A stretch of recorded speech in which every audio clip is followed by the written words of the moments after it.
की दुनिया के लोग थोड़े से फायदे के लिए रिश्ते बदल देते हैं। हजारों साल पहले हनुमान जी ने ये दिखाया था कि निस्वार्थ सेवा की क्या ताकत होती है। अभी तो साक्षात नारायण ने उन्हें उठाकर अपने सीने से लगाया था। आखिर क्या थी वो स्टोरी, चलिए साथ में जानते हैं। जब लक्ष्मण जी मेघनाथ के शक्ति बांध से मूर्छित हो गए थे, तभी हनुमान जी उन्हें बचाने के लिए पूरा का पूरा द्रोणागिरी पर्वत ही उठाकर ला लिए थे। फिर संजीवनी बूटी का रस पिलाते ही लक्ष्मण जी के प्राण बच गए।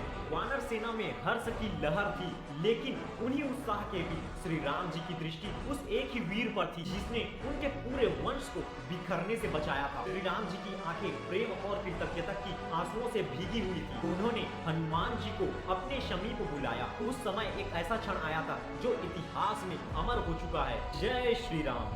हम समझ रहे हैं गोस्वामी तुलसीदास जी की हनुमान चालीसा की 12वीं चौपाई। गोस्वामी तुलसीदास जी उन्हीं चौपाई में कहते हैं कि रघुपति कीन्ही बहुत बड़ाई, त्रिलोक के स्वामी जो स्वयं ही पूर्ण है। जो आज हनुमान जी की प्रशंसा में शब्द कम पड़ गए, फिर भी श्री राम जी बोले, हे हनुमान, तुमने जो उपकार किया है उसके सामने देवराज का ऐश्वर्य भी छोटा है। इस ऋण से मैं कभी मुक्त नहीं हो सकता। फिर श्री राम जी ने अपने श्री मुख से वो शब्द कहे जो इस ब्रह्मांड का सबसे बड़ा सम्मान बन गया है। उन्हीं चौपाई में गोस्वामी तुलसीदास जी कहते हैं कि तुम मम प्रिय भरत ही सम भाई, हे कपिल राज, तुम मेरे एक सेवक नहीं हो, तुम तो मेरे सबसे प्रिय त्याग की मूर्ति भाई भरत के समान ही प्रिय हो। एक स्वामी ने अपने दास को सीधे भाई का स्थान दे दिया। यह सुनते ही हनुमान जी के रोम रोम पुलकित हो गया और आंखों से आंसू बह निकले। उनके लिए संसार का कोई पद, कोई राजपाट इस स्नेह के सामने वह कुछ भी नहीं है।